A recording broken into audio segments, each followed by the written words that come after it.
Welcome to the Pakistan Diaries, a series where we explore the beautiful country of Pakistan, showcasing the beauty of its landscapes, its culture, and its people. Today we're going off the beaten path in search of something new, something that isn't too well known. But first, a quick recap. A few days ago we set out from Islamabad for another excursion to the north, but the journey to one of the best destinations in the world was quite perilous.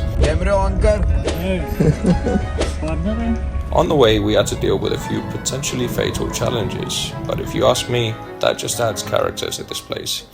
Once we crossed over into Gilgit-Baltistan, it was as if we'd been transported to a different planet. What makes this region so special is the incredibly steep, towering peaks, and I don't want you to take these words lightly. These aren't your average tiny European or American mountains. These big boys are on a whole different level.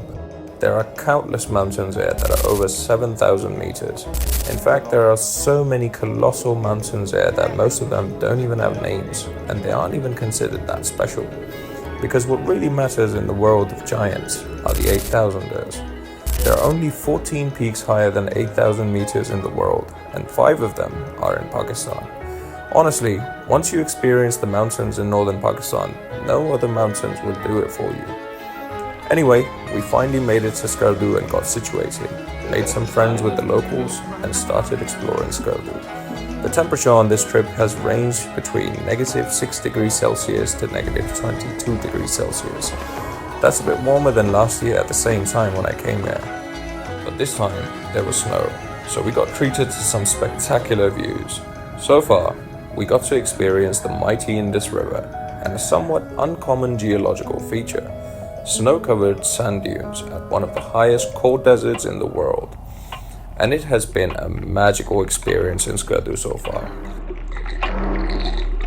Yes. Today, however, we thought we'd veer off from the itinerary and do something different. Something that would be a first for all of us. You see, originally, we had planned to go to Khamosh and Mansoka waterfall. I was supposed to do a polar plunge at Khamosh like I'd done a few years ago. But when the temperature is in the double digits with a negative sign, you really need to be sensible with your polar plunge. Basically, I had to make it to Khamosh at just the right time when the sun would be high enough in the sky to give me some warmth. If we missed that window, we would get there in the evening, and I'm a bit wild, but I'm not stupid. There's no way I would jump into a half-frozen waterfall in -16 degrees Celsius in the dark. As fate would have it, by the time the boys got out of bed, it was already too late to go to Khamosh. So now we were left wondering, what do we do today? We're on a Honda City on a budget trip.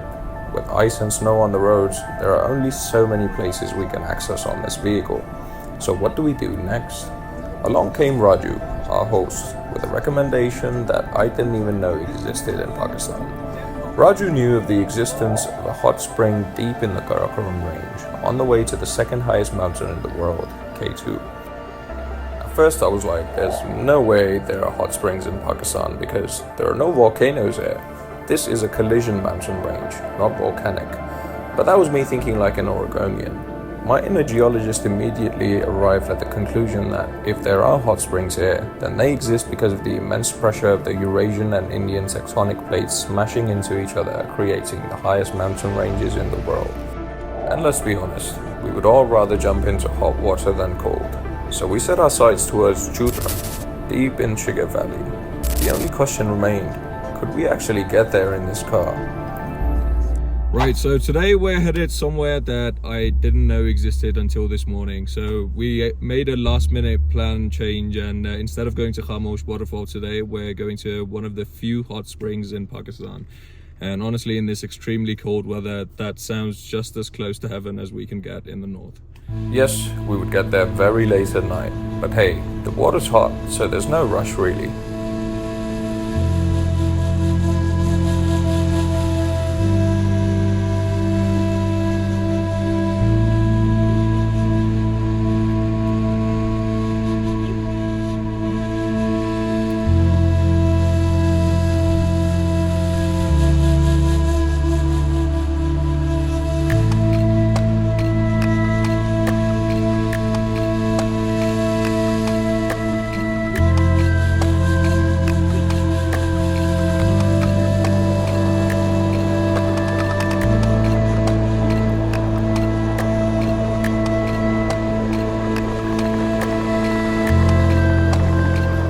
excitement began to build as we got on the road towards Shigar Valley. Now I've been to Shigar before, but never this deep, and we were surely in for a surprise. The valley was so beautiful, it was almost overwhelming at first. It was like we hadn't even experienced the moment completely before our bodies would go into panic, wishing it would never end. And as the journey continued, the views only got better.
We did notice an issue.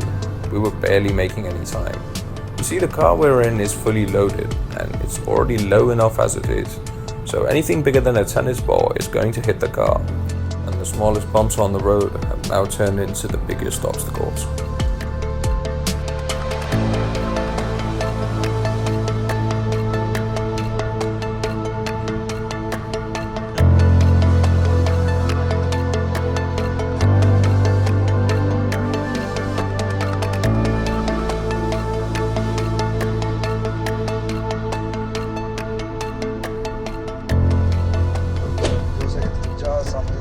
साफ road आ रहा है देर से कोशिश कर हाँ तो चक्कर लगा ले वापस उछल के मुंह पे आएगा तेरे अब पी ले After Bilal lit the car more times than we can count, he switched seats and handed over the keys to the professional.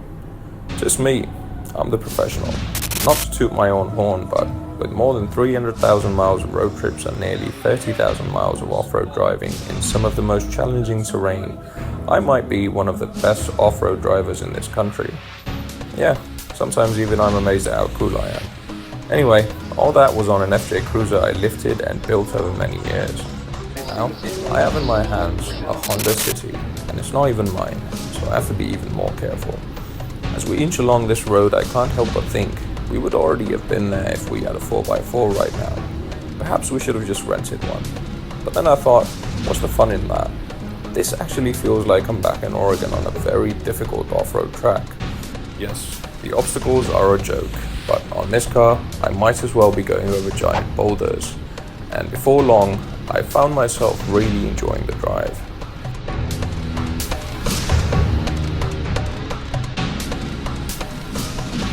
हम लोग आज निकले चुतरन जाने के लिए क्योंकि लेट हो गए थे मंतोखा और खामोश तो जा नहीं सकते थे तो हमने बोला चुतरन जाएंगे हॉट स्प्रिंग्स हैं डुबकी लगाएंगे गर्म पानी में और फिर आएंगे 12 बजे हम लोग निकले और सबने बोला था 2-2.5 घंटे में पहुंच जाएंगे ज़्यादा 3 घंटे में अभी 3:45 हो रहा है 3:45 हो रहा है हाँ 3:45 हो रहा है और 30 मिनट पहले इन्होंने बोला था हमें कि 40 मिनट लगेंगे 30 मिनट में सिर्फ 10 मिनट कम हुए हैं क्योंकि गूगल अभी बोल रहे हैं कि 30 मिनट लगेंगे हमें और जैसे आप देख सकते हैं हमारे प्रोफेशनल ऑफ रोडर जो है अभी गाड़ी चला रहे ताकि लगे ना नीचे कहीं पे और मैं और ये बेचारे दोनों हम तीनों को उतरना पड़ता है जहाँ पे हमें खदशा होता है गाड़ी लगेगी तो कोई पता नहीं है शायद अगले 1 घंटे में पहुँचे या 1.5 घंटे में वहाँ पे फिर हमें वापस भी आना है तो इतनी कोई 4-4.5 घंटे लगेंगे तो अब देखते हैं क्या होता है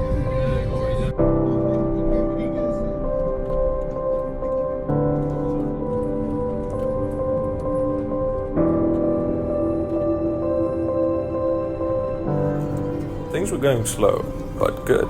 We were inching closer to our destination, but things were about to take a turn for the worse.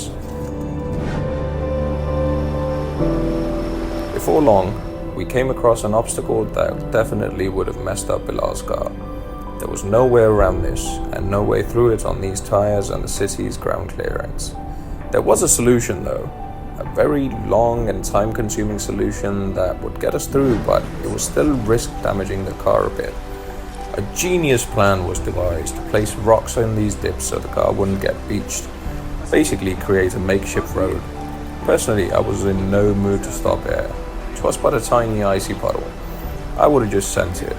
However, Bilal decided to throw in the towel. This was his daily driver and it was understandable. It was a bit crushing though. How the times have changed. From driving through 3 to 4 feet of water, plowing through deep snow and mud, going over giant boulders and technical challenges just a few years ago, to being stopped in my tracks by a damn puddle. Goldy, तेरे followers कह रहे हैं क्या मसला है? मसला बता है। मसला ये गाड़ी की क्लियरेंस नहीं है।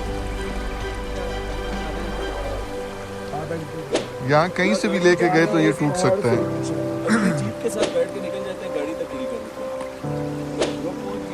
ब्रो नहीं पहुंचे, ट्रस्ट भी गूगल कह रहे नहीं पहुंचे। गूगल पे पिछले 1 घंटे से जो है ना 30 मिनट दिखा रहा है। But here at the Khanabadosh boys, we don't let inconveniences ruin the vibes. So what if we can't make it to the hot springs? That just means we'll have to hit them next time. For now, the sun was setting and I didn't want to go back empty-handed.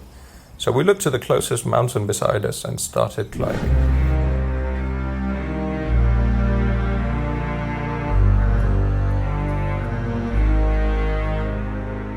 We just need to get high enough to get a better view of the valley.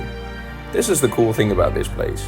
In any other country, this random mountain would have had a name, it would have been special because of how massive it is. But here, it's just a nameless, insignificant little hill living in the shadows of the true giants. There are no trails there. The only direction is up, doesn't matter how we get there. But once we do, we will be greeted to a spectacular view.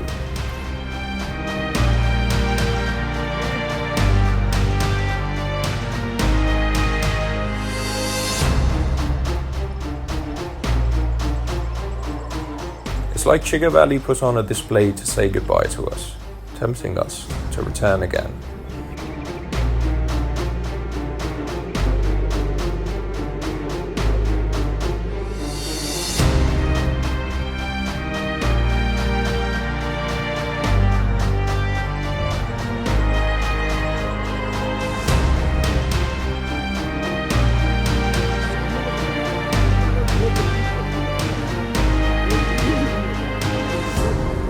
Now, it was finally time to head back.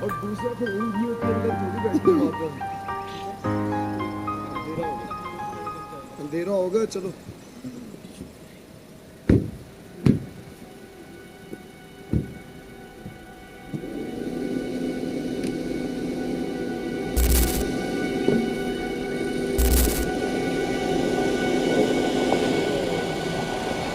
All we needed now was the warmth of a fire and a few moments to reflect on the journey so far. Not to sound cliche, but trips like these change you. They put into perspective what really matters and what life is all about. For now, that's enough. Thank you guys for coming along on this journey with us. There are a lot more adventures coming up next, so be sure to subscribe and follow along. I'll see you guys in the next one. Happy New Year.